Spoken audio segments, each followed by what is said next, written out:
नमो अरहन्ताणं नमो सिद्धाणं नमो आयर्याणं नमो वज्रायाणं नमो लोये सवसाहुणम्। हम लोग स्वाध्याय कर रहे हैं चर्चा चैतन्य की, और हाँ जी। अपना विषय चल रहा है चर्चा क्रमांक 7। यहाँ अपना विषय चालू हुआ, कल बात आई थी ज्ञायक पने की प्रसिद्धि में पर प्रकाशन, है ना। और हाँ उसके जी। अंतर्गत अब आगे बात आ गई केवल ज्ञान का स्वरूप, केवल ज्ञान की बात आ गई, है ना। तो क्या बात आई थी कि केवल ज्ञान एक पर्याय है, एक समय की पर्याय। इस एक समय की पर्याय में संपूर्ण लोक अलोक अपनी त्रिकालवर्ती पर्यायों सहित एक ही समय में जानने में आता है, हम्म। एक बात। दूसरी बात, उनके प्रदेश अलग अलग नहीं है, असंख्यात प्रदेशों में सर्व को एक साथ जानता है ना। हम्म। इतनी बात आई थी अपनी, है ना। अब देखो ये बोल्ड लेटर्स में जो बात थी अपने को यहाँ से देखना है। तो कह रहे हैं कि केवल ज्ञान अनंतानंत पर्याय आगे पड़ी हैं, उनका सबका बिल्कुल स्पष्ट प्रतिभास ज्ञान में है। हाँ जी। ऐसी ज्ञान की अद्भुत सामर्थ्य है ना। हम्म। जो पर्याय अभी प्रकट भी नहीं हुई, जैसे भूतकाल की पर्याय तो एक बार होके जा चुकी, हम्म। लेकिन भविष्य की पर्याय तो अभी उत्पन्न ही नहीं हुई है ना। हाँ जी। तो कह रहे हैं कि भूत भविष्य पर्यायों को ये ज्ञान कैसे जानता है ना।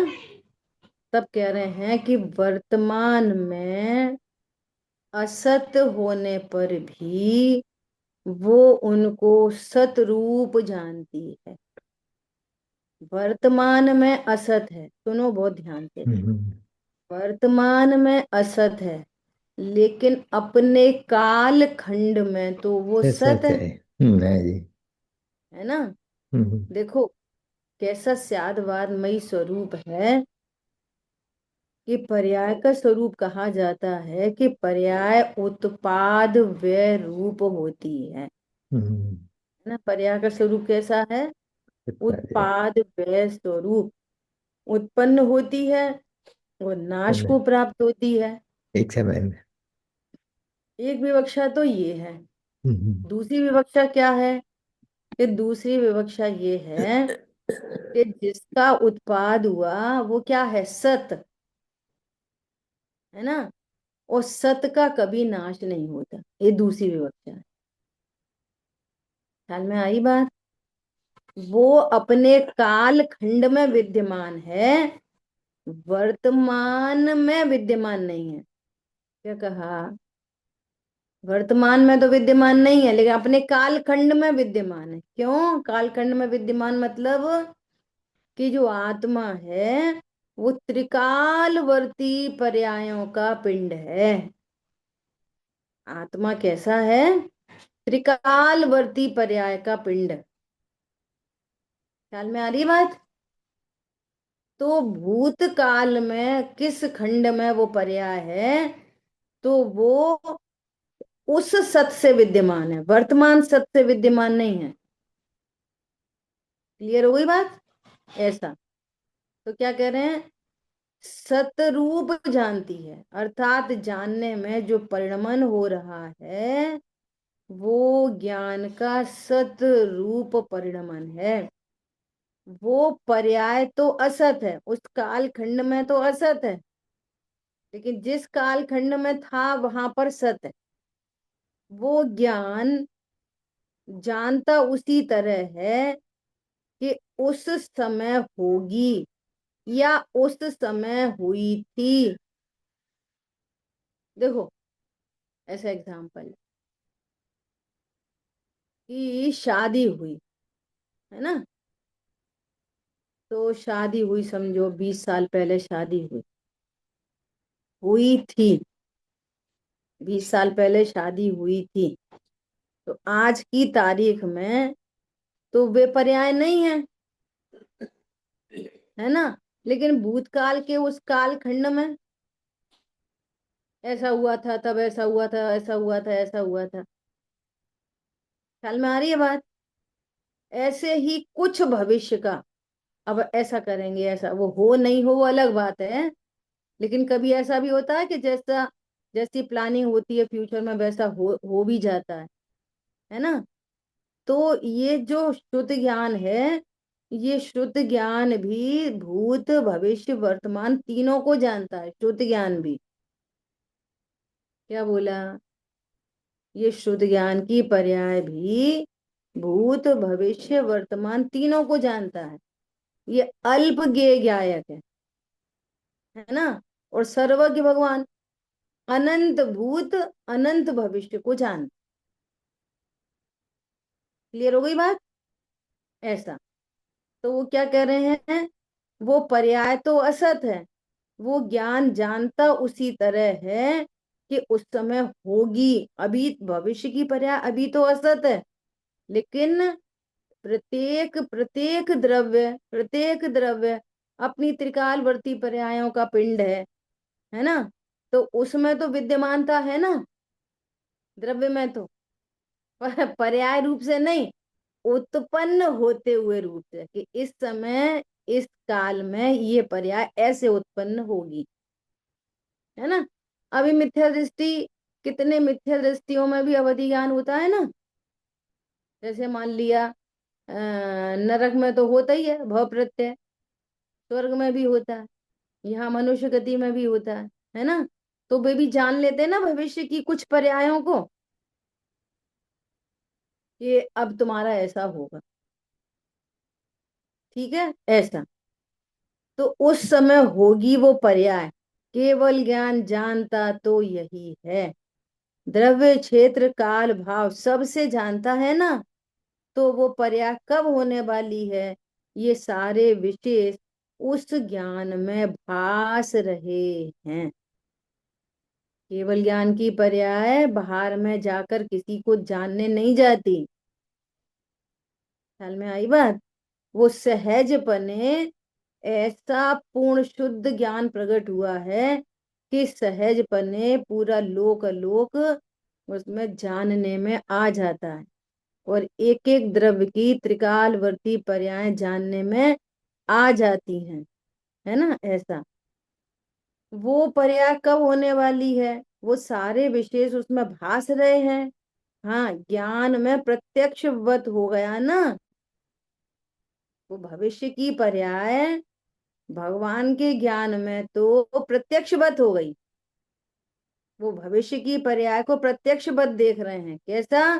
कि भविष्य में ऐसा, जैसे राजा श्रेणिक ने पूछा, हे प्रभु मेरा भविष्य क्या है, तो उन्होंने, उनको क्या प्रत्यक्ष दिखाई दे रहा है कि ये अभी इतने काल तक तो नरक में रहने वाले हैं और भविष्य के तीर्थंकर हैं।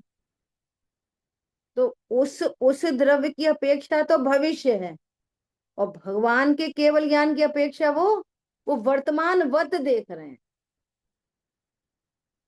उस द्रव्य की अपेक्षा से तो भविष्य है, और भगवान के लिए वर्तमान वत है। ऐसा, ठीक है।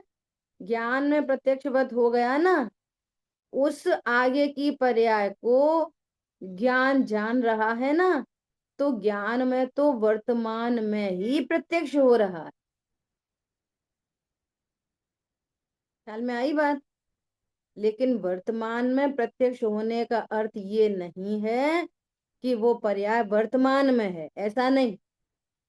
उस द्रव्य की अपेक्षा उसका भविष्य है, और भगवान के ज्ञान की अपेक्षा वो वर्तमान है, ठीक है।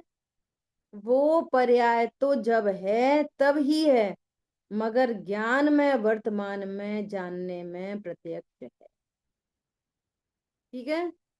मुमुक्षु वर्तमान जानेगा, पर वर्तमान में है, ऐसा कैसे जाने? देखो, वर्तमान वत जानेगा पर वर्तमान में है। देखो, अब इस सापेक्ष कथन है ना, मेरी पर्याय भविष्य की है, और उस पर्याय की सापेक्षता में देखेंगे तो भगवान वर्तमान वत देख रहे हैं, वत, उस पर्याय की दूसरे की अपेक्षा। लेकिन भगवान की अपेक्षा देखेंगे तो वो वर्तमान है, उनकी अपेक्षा वो वर्तमान है, और हमारी अपेक्षा वर्तमान वत है, और हमारी अपेक्षा वो भविष्य की है। ख्याल में आ गई बात? ऐसा। हाँ, वर्तमान वत जानेगा तो वो वर्तमान में ही जान लेता है, होने वाली आगे है, लेकिन वर्तमान में जान लेता है। ठीक है। अपना शुद्ध ज्ञान जानता है कि नहीं, कुछ आगे पीछे की बातें, देखो अभी बोला ना, अपना शुद्ध ज्ञान भी कुछ आगे पीछे की बातें जान लेता है। वो भूतकाल की बात है तो जान ही लेता है, कुछ कुछ जान लेता है, जितनी मेमोरी में रहती है उतनी जान लेता है। और भविष्य की कुछ ऐसी प्लानिंग होती है कि जो घटित भी हो जाती है, कुछ ऐसी भविष्य की बातें हैं जो घटित नहीं होती हैं, लेकिन कुछ ऐसी बातें होती हैं जो प्लानिंग की थी वैसा का वैसा हो गया। तो हम कुछ भविष्य को भी जानते हैं और कुछ भूत को भी जानते हैं, लेकिन सर्वज्ञ परमात्मा अनंत भूत को जानते हैं और अनंत भविष्य को जानते हैं। ठीक है।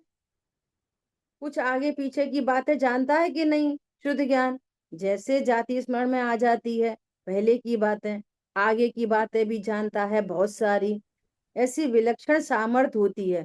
तो शुद्ध ज्ञान जानता है ना, तो केवल ज्ञान संपूर्ण को नहीं जानेगा। बोलो हम कुछ को जानते हैं, तो ऐसा कुछ कुछ कुछ कुछ करके अनंत भूत को जानते हैं और अनंत भविष्य को जान।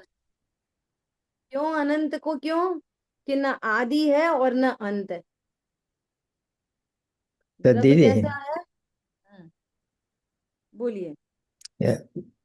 शिष्य का प्रश्न है, मुझे जैसे समझ में आया कि जो भविष्य में होने वाली पर्याय है और केवल ज्ञानी को आज दिख रही है, तो हम्म। 10,000 साल बाद होगी, ऐसा हम्म। केवल को ज्ञान में आता है कि 10,000 साल बाद होगी, पर मैं वर्तमान में देख रहा हूँ।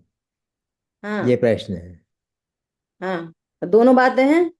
10 साल बाद होगी, हमारी सापेक्षता में 10 साल बाद होगी, हाँ जी। लेकिन 10 साल बाद वाली पर्याय को अभी देख रहे पर 10 साल बाद होगी ये भी जानते हैं। हैं, ये भी जानते हैं। अच्छा, वही प्रश्न था। 10 साल बाद होगी और ऐसी होगी। हाँ जी। द्वारका 12 साल बाद जलेगी, हाँ जी। कब देख रहे हैं? अभी। हाँ जी। तो जली कब? 12 साल बस बाद। आगे भाई। तो हम्म। जब 12 साल हुए तो वर्तमान हो गया। हाँ जी। ठीक है। हम्म। दीदी तो दीदी तो वर्तमान वर्तमानवत शब्द जो है तो वो हमारे लिए है, और आवृत जो चीजें हैं वो वर्तमानवत है, ऐसा जो हमें अभी प्रत्यक्ष नहीं है। नहीं, हमारे ये कह रहे हैं कि जो पर्याय हमारी भविष्य की है, या हम्म। भूतकाल की भी लगा लो, दोनों पर्याय हैं, भूत की भविष्य की, तो हमारे लिए तो वो भूत है और वो भविष्य है, और भविष्य का हमें पता नहीं है ना। कुछ भविष्य का पता है, कुछ भविष्य का पता नहीं है। तो भगवान आओ छू। हमारी हमारी हमारी सापेक्षता में वे वर्तमान वत जानते हैं, जैसे मान लिया वो अभी ही घटित हो रही हैं, उनके लिए, उनके लिए जैसे मानना वो, उनको वो अभी दिखाई दे रही है वर्तमान वत। वर्तमान वत मतलब जैसे हमको स्पष्ट दिखाई देता है ना, जानने में आता है ना वर्तमान, ऐसे उनको भूत और भविष्य वर्तमान जैसा स्पष्ट है, ऐसा, है ना। तो अब ये हमारी सापेक्षता उनके लिए, वर्तमान वत मतलब वर्तमान में ही जान रहे हैं। उनको द्वारिका इतने साल बाद जलेगी, उनको जलती दिख रही है। क्या बोला? हम्म। उनको जलती हुई द्वारिका दिख रही है उनको। कैसी दिख रही है? वर्तमान वत, जैसे अभी ही जल रही हो। जलेगी कब? उतने साल बाद। ऐसा। ठीक है, बोलिए। एक प्रश्न है जो कल पढ़ा था, हम्म उससे है। हम्म इसमें एक लाइन आई है, पेज नंबर 145 पे ही लिखी है, लास्ट पैरा में, कि हम्म केवल ज्ञान जो है वो सारा असंख्य प्रदेशी है। तो हम्म केवल ज्ञान असंख्य प्रदेशी होता है क्या? हम्म। ये क्या देखो, मतलब हुआ? देखो, आत्मा हाँ, कितने प्रदेशी है? असंख्यात प्रदेशी। आत्मा के कितने प्रदेश होते हैं? असंख्य। असंख्यात प्रदेश, है हाँ, ना? असंख्यात प्रदेश है। तो आत्मा में रहने वाले गुण कहाँ कहाँ पर हैं? सभी प्रदेश हैं। सभी प्रदेशों में। ज्ञान गुण हाँ, कहाँ पे है?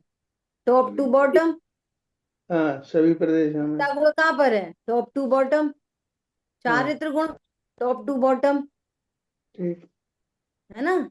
सहवर्ती हम्म, हैं, एक साथ रहते हैं, सहवर्ती। ऐसे नहीं है हम्म, ज्ञान इधर है, श्रद्धा इधर है, चारित्र पैरों में। हम्म, अलग अलग प्रदेश पर नहीं है, प्रत्येक प्रदेश पर, प्रत्येक प्रदेश पर अनंत गुण।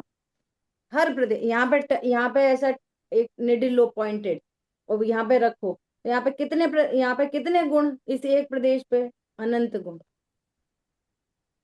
ठीक है, तो ठीक। पर्याय कहाँ पे होगी? अनंत में होगी। पर्याय भी असंख्यात प्रदेशों में। ज्ञान की पर्याय क्या होती है? सर्वांग में होती है। अच्छा, श्रद्धा की अच्छा। पर्याय क्या होती है? सर्वांग में। अज्ञान कहाँ पर है? सर्वांग में। ऐसा थोड़ी कि अभी इधर दिमाग में कचरा भरा है, कह रहे दिमाग में अज्ञान है और दिल में मिथ्या श्रद्धा है। सर्वांग में अज्ञान, तो सर्वांग में ही सम्यक ज्ञान, और सर्वांग में ही केवल ज्ञान। हम्म। कई बार तो फिर तो ये उदाहरण भी दिया कह है सकते हैं कि सर्वांग सर्वांग में ही श्रुत ज्ञान और सर्वांग में ही मति ज्ञान। बिल्कुल बिल्कुल बिल्कुल। हाँ, ठीक है। तो सर्वांग कितना सर्वांग है? क्या संख्यात प्रदेश ही। हम्म। ऐसा। ठीक, ठीक।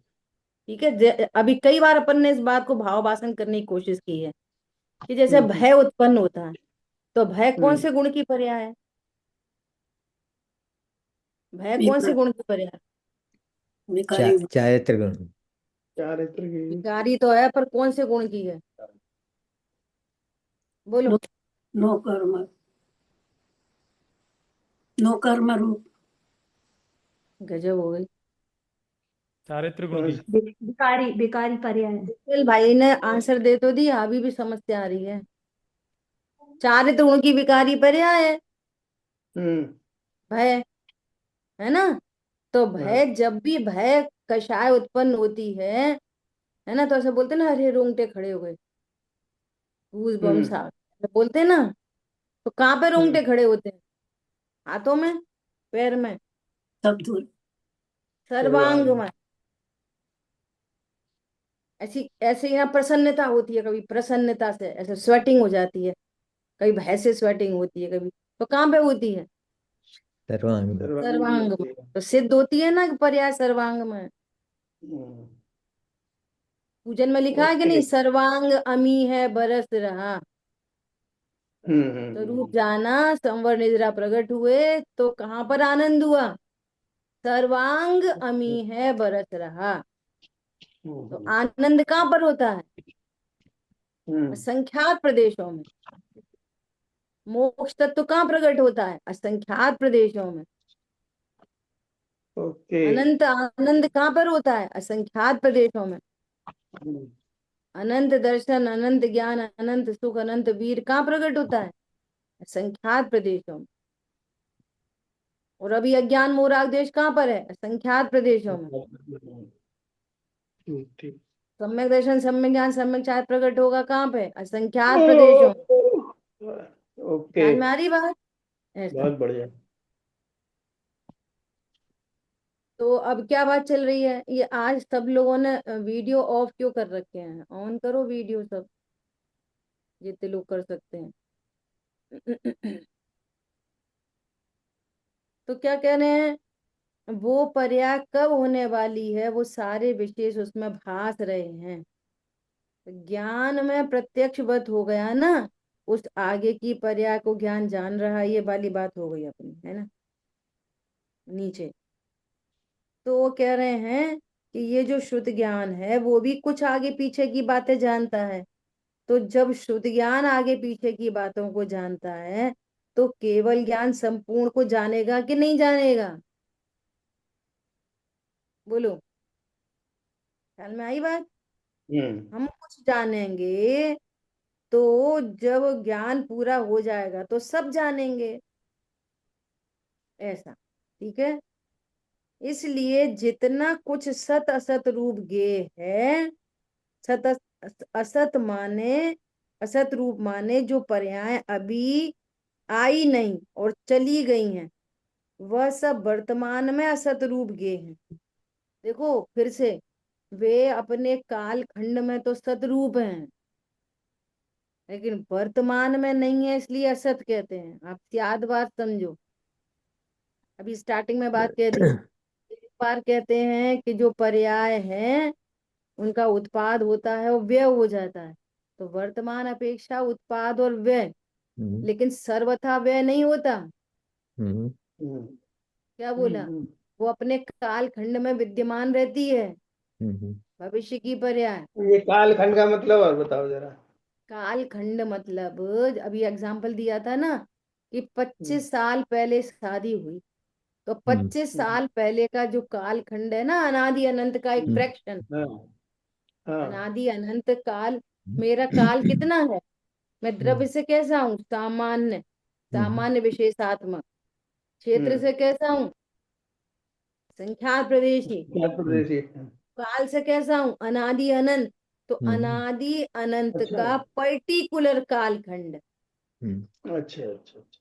तो उस काल खंड में वो पर्याय विद्यमान है कि नहीं? हम्म, 20 नंबर की पर्याय भूतकाल की, 20 नंबर की पर्याय ठीक है, वर्तमान समझ में गया। है, 1 नंबर की पर्याय। तो 20 नंबर की पर्याय विद्यमान है कि नहीं अपने कालखंड में? हम्म, और अगर ऐसा नहीं होता तो आप कैसे हाँ, बोलते कि 20 साल पहले जब शादी हुई थी तब ऐसा हुआ था? वो पूरी, वो देखते हो ना अपनी एल्बम, तो पूरी हम्म, मेमोरी में आती कि नहीं आती कि वो हम्म, एकदम जीरो हो गई? नहीं हुई। सही है ऐसा, सही है। हम्म, ऐसा। ठीक और है। कुछ भविष्य का भी ज्ञान होता है, हम्म, ऐसा। ठीक है, ये बात चल रही है। ओके। इसलिए मैं बार बार अस्याद्वाद शब्द का इस्तेमाल कर रहे हैं कि जो पर्याय उत्पन्न हुई उसका व्यय हो गया, हम्म, तो वर्तमान रूप से व्यय हो गया, हम्म, लेकिन काल खंड रूप से व्यय नहीं हुआ। हम्म, हम्म, समझ में आई बात? देखो इसका एग्जाम्पल है, समझो। जैसे समुद्र की लहर उत्पन्न हुई हम्म, और व्यय को प्राप्त हो गई, है ना। तो जो व्यय को प्राप्त हुई तो वो कहाँ पे व्यय हुई? समुद्र में। समुद्र में ही, समुद्र में। समुद्र में ही हम्म, लहर उत्पन्न हुई और व्यय कहाँ पे हुई? समुद्र में ही। हम्म, इसलिए क्या होता है कि इसलिए समुद्र अनादि अनंत एक रूप रहता है। हम्म, वो उत्पाद होए और व्यय चली जाए, पर्याय कहीं चली जाए, फिर उत्पाद व्यय हो चली जाए, तो एक दिन ऐसा आएगा ना खाली हो जाएगा समुद्र। एग्जाम्पल है समझने के लिए, उस पॉइंट को समझने के हम्म, लिए। ऐसा कभी होएगा? नहीं होगा। ऐसे ही वो ज्ञान की पर्याय उत्पन्न होती रहे और व्यय चली जाए, फिर उत्पन्न हो फिर चली ही जाए, सर्वथा ही चली जाए। हम्म, यहाँ तो कह रहे हैं एक ज्ञान गुण और हम्म, एक ज्ञान गुण की त्रिकालवर्ती पर्याय, है, अकेले ज्ञान गुण की हम्म, माला, पूरी माला, हम्म, हम्म, भूत भविष्य वर्तमान की एक माला। हम्म, समझ में आ रही है बात? हम्म, ऐसी श्रद्धा गुण एक गुण और हम्म, उसकी अनंतानंत पर्याय, भूत भावी भविष्य की इसकी, अनंतानंत पर्याय, एक माला बिना हम्म, टूटे, हम्म, धागा नहीं टूटता। हम्म, वो अपने कर्म काल खंड में उत्पन्न होती रहती है, हम्म, आगे बढ़ती रहती है। वो वर्तमान भूत हो जाता है हम्म, और जो भविष्य था वो वर्तमान हो जाता है। ऐसे हम्म, चलती रहती है माला, एक मोती दूसरा मोती तीसरा मोती चौथा मोती। हम्म, फिर वो मोती कहाँ चले जाते हैं? कहीं नहीं, वो हम्म, भूतकाल में चले जाते हैं। हम्म, और हर हर पुराना वो आने वाला भविष्य वर्तमान हो जाता, वर्तमान का भविष्य भूतकाल हो जाता, और वो माला चलती रहती है ऐसे क्रमबद्ध। समझ में आ रही है? हर गुण की एक माला, पूरे द्रव्य की एक माला नहीं, हर गुण की हर गुण की एक एक माला। माला। कब ज्ञान में कब कौन सा गे बनेगा, फिक्स है, अनादि अनंत। तो वो जो वर्तमान में ज्ञान में गे बन रहा है वो किधर चला गया, भूत में, पीछे। हाँ जी। और भविष्य वाला कहाँ आ गया, वर्तमान में। हाँ जी। वह ऐसे सरकती रहता है, एक एक मोती सरकता रहता है। तो ये भविष्य का ज्ञान कहाँ चला जाता है, खत्म हो जाता है? नहीं। नहीं, वो माला घूम रही है बस। समझ में आ रही है बात? देखो इसमें कितना बढ़िया वो निकल रहा है, गजब की बात। क्या, भूतकाल जो आपका सो मेरा वर्तमान, वर्तमान जो आपका सो भविष्य मम जान, इतना अंतर है। इसलिए इसलिए भगवान का द्रव्य और हमारा द्रव्य एग्जैक्टली सेम है। फर्क इतना है कि उनकी 100 नंबर की पर्याय में केवल ज्ञान है ना, और हमारी पिछली पर्याय में केवल, आने वाली पर हमारी 500 नंबर की पर्याय में केवल ज्ञान है। तो केवल ज्ञान की पर्याय का नंबर है, त्रिकालवर्ती ज्ञान की पर्याय उनकी भी और हमारी भी। समझ में आ रही है नहीं आ रही है? उनकी 100 नंबर की पर्याय में केवल ज्ञान हुआ और हमारी 500 नंबर की में हो जाएगा। लेकिन ज्ञान गुण की एक माला देखें तो भूत भावी भविष्य का ही तो अंतर है खाली, माला तो पूरी उनकी भी और हमारी भी है। ख्याल में आ रही मतलब बात? ज्ञान गुण इतना ही है, द्रव्य ज्ञान गुण समान, एक गुण समान, और पर्याय, पर्याय में भी ही। कितनी समानता है। समझ में आ रही है बात? उनकी पर्याय भी एकदम है कि हमारी भी एकदम है। अंतर क्या पड़ रहा है, नंबर का अंतर पड़ रहा है बस। मोती मोती तो एक जैसे हैं, उनके भी 108 मोती हैं, हमारी भी 108 मोती हैं, ऐसा समझो। हम्म। हमारा लाल मोती है, लाल, हमारे लाल रंग का जो मोती है वो 99 पे आने वाला है, उनका 10 पे ही आ गया है बस। आ तो हमारा भी रहा है ना 99, हम प्रसन्न है, अरे हमारा भी आ रहा है, कोई कोई चिंता की बात नहीं है, हमारा भी मोती आने वाला है। तो समझ में आई बात? ऐसी श्रद्धा की पर्याय की माला, ऐसी हम्म। चारित्र की पर्याय की एक माला, बिना टूटे हम्म। क्रमबद्ध, बिना टूटे क्रमबद्ध, धागा नहीं टूटता। अच्छा, धागे को ये वो कहते हैं, ध्रुव कहते हैं, है ना? हाँ धागा समझ लो। एक ध्रुव, 80 ऋषि। नंबर की गाथा है प्रवचन सार जी। अच्छा अच्छा। हाँ। ख्याल में आ रही है बात? लोचन सार 80। ऐसा, ठीक है। हम्म। इसलिए जितना कुछ सत असत रूप गे है, असत रूप माने जो पर्याय अभी नहीं आई और चली गई वे असत हैं। क्यों? वर्तमान की अपेक्षा असत हैं, लेकिन अपने कालखंड में वे सत हैं। क्या बोला? अपने कालखंड में वो सत हैं, ठीक है। ये सब वर्तमान में असत रूप गे हैं, तो उस असत को भी ज्ञान में जो सत असत जैसा रूप है। जानता है, सत जैसा जानता है वो ज्ञान। जो हमारे लिए वर्तमान में असत हैं, वे सारी पर्याय भूत और भविष्य की केवल ज्ञानी परमात्मा के लिए सतरूप हैं। समझ में आ रही है? थोड़ा उपयोग लगा के सूक्ष्म करके समझना पड़ेगा। वो पर्याय उस समय सत नहीं हो जाती। वो तो उस समय आने वाली है। वो कह रहे हैं 12 साल के बाद द्वारका जलेगी, है ना, तो वो उनको जलती दिख रही है अभी, लेकिन द्वारका नहीं जल रही अभी। द्वारका तो 12 साल बाद जलेगी, और उनको जलती दिख रही है अभी। और द्वारका जलेगी कब? 12 साल बाद। और भगवान को कैसी दिख रही है? जलती हुई अभी। और जलेगी कब? 12 साल बाद। समझ में आ रही है नहीं आ रही है? वर्तमान वत ऐसा। और जल्दी नहीं दिखे तो कैसे बोलेंगे 12 साल बाद जलेगी? तो वो जलेगी तब जानेंगे वे। अब तो इसमें दो दिक्कतें आती हैं। वो जलेगी तभी तो जानेंगे। तो फिर दिव्य ज्ञान का क्या करेंगे? फिर कैसा दिव्य ज्ञान है? तो जलेगी तब जानेंगे, तब तो हम भी जान लेंगे। हाँ। तब तो हम भी जान लेंगे जब जलेगी तब। ख्याल में आ रही है बात? ऐसा। तो वो उस समय अच्छा, दूसरा क्या कहते हैं कि भगवान ने जाना है इसलिए हमारी पर्याय ऐसी हो रही है। एक गलती ये है, दो गलतियां होती हैं। क्या गलतियां होती हैं? कि हमारी पर्याय होगी तभी तो वे जानेंगे, तो तब तो हम भी जान लेंगे, नंबर एक।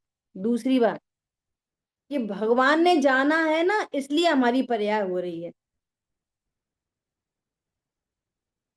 उनके जानने से हमारी पर्याय होगी। इसलिए एक शब्द आता है कि वे ज्ञापक निमित्त हैं, कारक निमित्त नहीं है। कौन से निमित्त है वे? उनके ज्ञान में जानने में आ रहा है, जानने उनने जाना है इसलिए हमारी पर्याय होगी, ऐसा नहीं।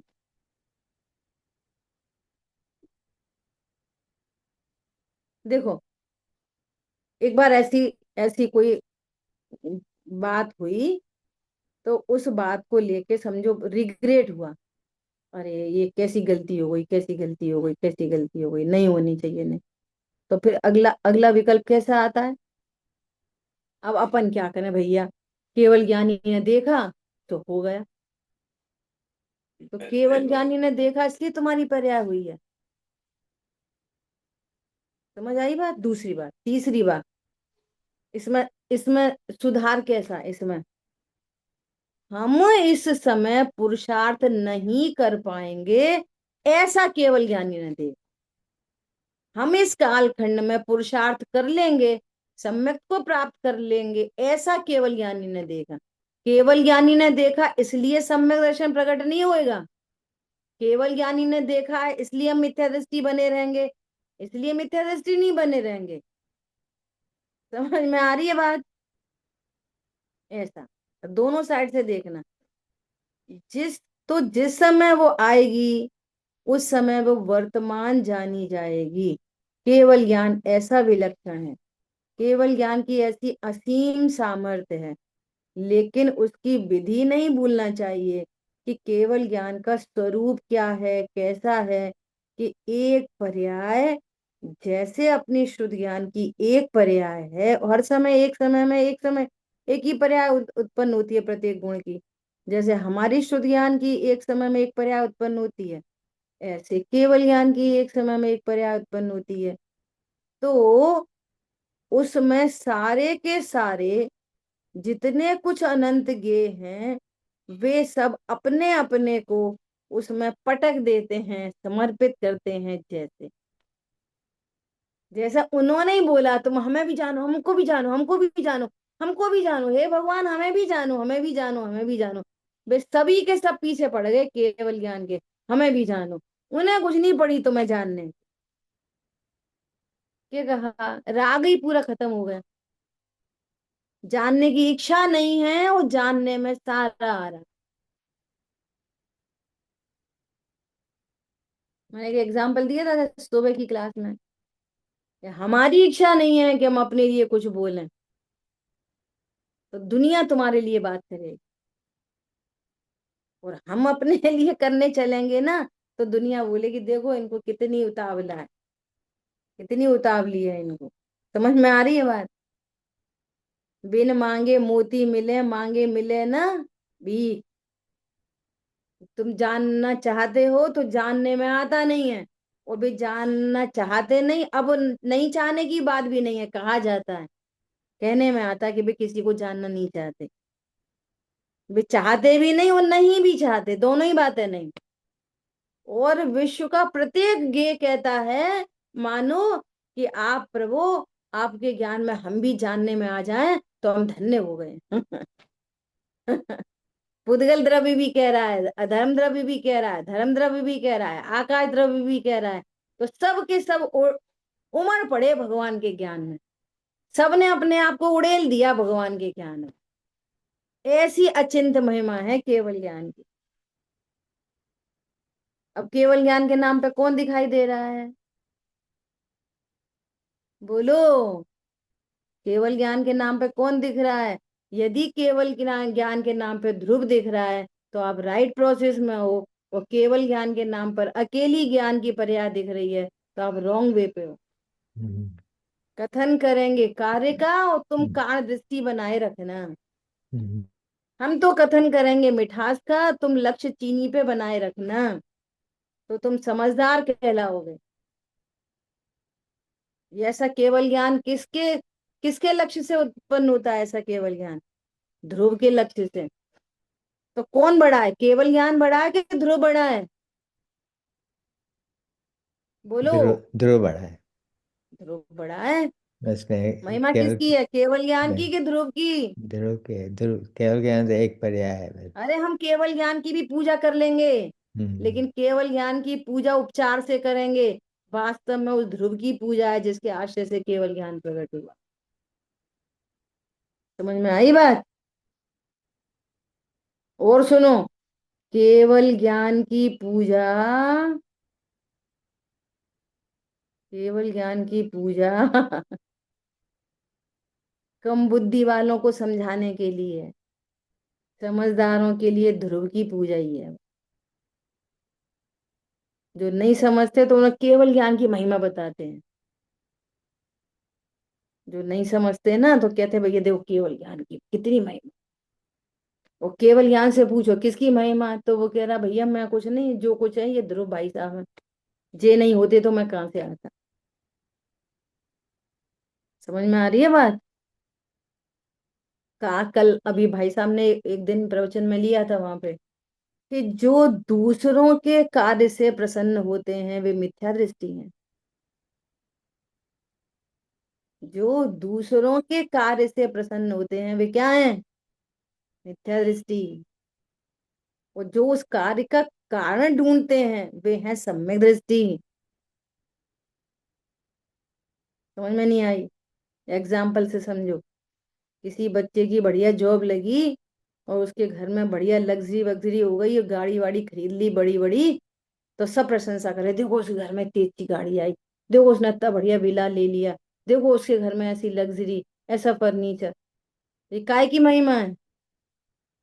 भैया हम भी अपने बच्चे को ऐसी गाड़ी दिलाएंगे। वो बच्चे से कर तू भी ले ले ऐसी गाड़ी, तो आ जाएगी। ऐसा बंगला तू भी ले ले, आ जाएगा। जो कि दूसरे के कार्य से प्रसन्न हो रहे। पूछो कि ऐसी लग्जरी कैसे आई, तो वो जो कहता है मैंने आईआईटी क्लियर की। हम्म, तो यदि तुम्हें वैसी लग्जरी चाहिए तो तुम्हें क्या करना है कि भाई हमारे आईआईटी। बच्चे को भी हम आईआईटी कराएंगे। तो कारण दृष्टि होती है तो कार्य प्रकट होता है। अच्छा, लोक में तो ये एग्जाम्पल है, लोक में कारण कार्य से कार्य नहीं होता, वो तो उदय प्रमाण है। लेकिन परमार्थ में भगवान का कार्य देख देख कर कारण की महिमा आई, और ये पता चला ओ ऐसा कारण तो मेरे पास भी है। क्या कहा? जिस ध्रुव के आश्रय से ये केवल ज्ञान प्रकट हुआ है, यही तो ध्रुव मैं भी हूं। ओहो, तो मेरे कालखंड में ऐसी केवल ज्ञान की पर्याय सहज पने मुझे भी प्रकट हो जाएगी। क्या बोला? तो अब किसकी महिमा आ गई? अब ना केवल ज्ञान की महिमा आई, न उनकी महिमा आई। किसकी महिमा आ गई? अपनी महिमा आ गई। और जिसको अपनी महिमा आई वो सम्यक दृष्टि होता है। जो दूसरे के कार्य पर रीझता है या दूसरों पर रीझता है, पंच परमेष्टियों पर रीझता है, उसका काम नहीं होता। उन जैसा अपने पर रीझता है, ओहो मेरे में भी तो कोई कमी नहीं, मैं भी तो अभी का अभी पूरा हूं। समझ आई बात? तो वो सम्यक दृष्टि होता है। ऐसा तो क्या कह रहे हैं, एक पर्याय जैसे अपनी शुद्ध ज्ञान की एक पर्याय है, तो उसमें सारे के सारे जितने कुछ अनंत ज्ञ हैं वे सब अपने अपने को उसमें पटक देते हैं, समर्पित कर देते हैं। जैसे समर्पित करते हैं, तो वो केवल ज्ञान की एक ही पर्याय अपने पूरे ज्ञान में सबको पसारती है। परमाणु भी उसी तरह पसरा है जैसे कि सुमेरु पर्वत। ठीक है, परमाणु को जाना तो वो पर्याय जानती है कि परमाणु इतना है, तो ये पूरी पर्याय ने केवल ज्ञान ने ऐसा जाना। वहां परमाणु नहीं पसरता, परमाणु पसरे तो कितनी बाधा आती है, ये ज्ञान में जानने में आते हैं। उसमें बाधा कितनी है कि परमाणु की जो काय है वो वो तो है एक प्रदेशी, छोटी सी है। वो अगर केवल ज्ञान में आवे तो वो तो जरा सी जगह में बैठ जाएगी। कोई आता जाता नहीं है केवल ज्ञान में, केवल ज्ञान उनको जान लेता है। उसको तो जरा सी जगह चाहिए अगर आवे तो, पर आती नहीं है। वहां सिर्फ ज्ञान ही वर्तन करता है कि ये परमाणु है, एक प्रदेशी है, बस हो गया उसका आकार प्रकार द्रव्य गुण पर्याय सब जान लिया। आकार मतलब, आकार मतलब द्रव्य गुण पर्याय मई स्वरूप, उसका नाम है आकार। ठीक है, इसी तरह सब पदार्थों का जानना। सुमेरु को जानेगा तो सुमेरु इतना है। अब देखो कैसी गजब की बात है कि सुमेरु कितना बड़ा है, केवल दिव्य धनी में खिल रहा है कि सुमेरु कितना बड़ा।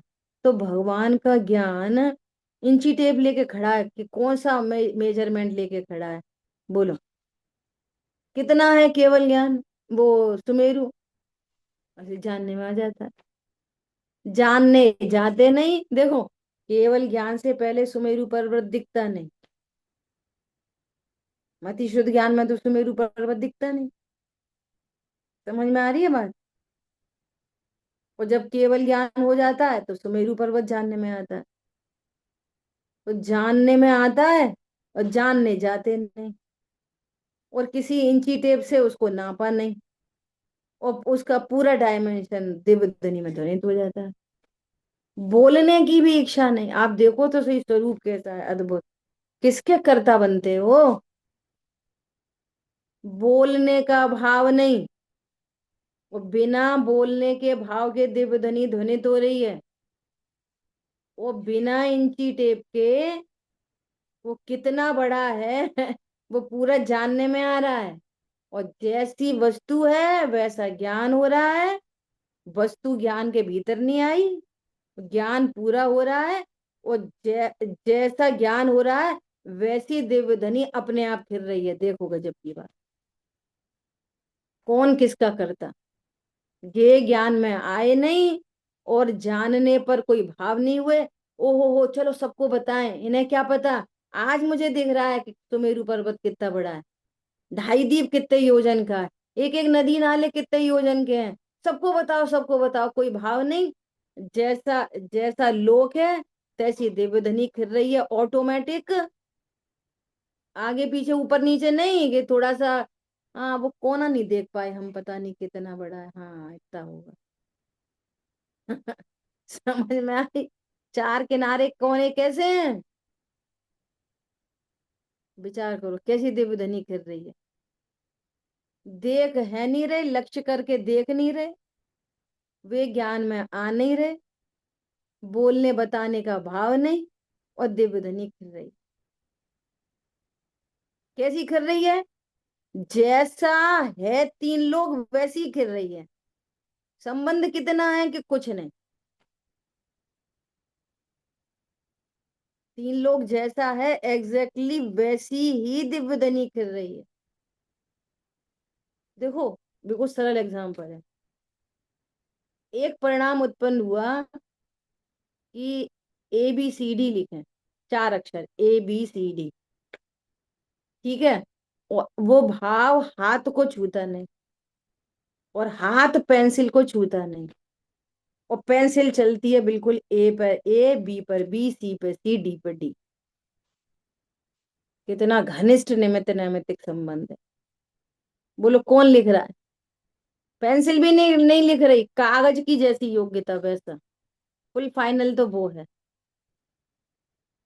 कागज पे जो उकेरा गया है ना, वो कागज का परिणमन है, पेपर का। उसमें निमित्त कौन है? पेंसिल। पेंसिल में निमित्त कौन है? कि हाथ। हाथ में निमित्त कौन है? कि आत्मा के योग, आंत प्रदेशों का परिस्पंदन। उसमें निमित्त कौन है? कि भाव। और उसमें निमित्त कौन है? कर्म का उदय। और सबके बीच में अत्यंत भाव, सबके बीच में आपस में अत्यंत अभाव, कोई कर्ता कर्म नहीं, और घनिष्ठ निमित्त नैमित्तिक संबंध, और सारी प्रोसेस अपने आप हो रही। ये है जैन शासन, चरम स्वतंत्रता का जैन शासन। समझ में आया? तो जैसे यहां पर हो रहा है ना ये काम, ऐसे ही दिव्य ध्वनि खिल रही है। लोक अलोक को देखते नहीं, देखने का भाव नहीं, बोलने का परिणाम नहीं। इसी प्रकार हमें जो बोलने का परिणाम उत्पन्न हो रहा है ना, उससे वचन नहीं निकलते, वचन निकलते हैं अपनी योग्यता से, हमारे भी। ठीक है? तो बहुत गंभीरता से इस पूरी चर्चा को अपनी बनाना, आत्मसात करना। 2 मिनट नहीं लगती कर्ताक्रम लगाए बिना, 2 मिनट। जो कर्ताक्रम लगा के देख रहा है ना दिन भर घर में, समझना वो स्वाध्याय नहीं कर रहा बिल्कुल। क्या कहा? घर में हर क्षण मिनट मिनट पे ऐसे बिगाड़ दिया, वो कर दिया, सही कर दिया, गलत कर दिया, भैया बेधन्य है, वो अच्छे हैं, वो बुरे हैं। आप स्वाध्याय नहीं कर रहे, धोखे में हो बहुत बड़े।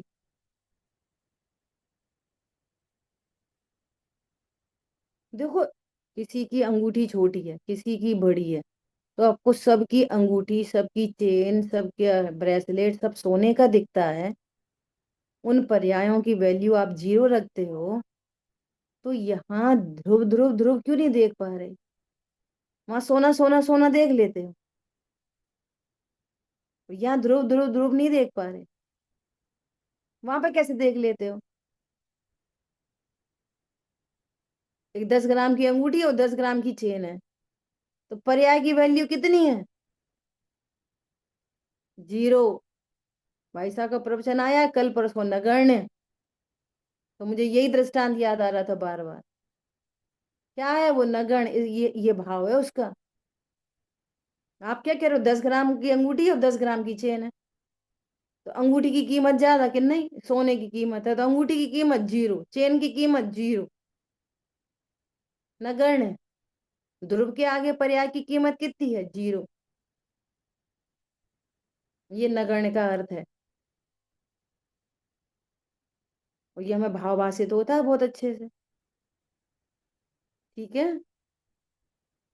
जिन वाणी के ज्ञान से सूझे लोकालोक, तो वाणी मस्तक नमन सदा देतु हूँ दो। बोलिए द्वाशामयी जिनवाणी माता की जय हो। जय जिनेन्द्र सभी को।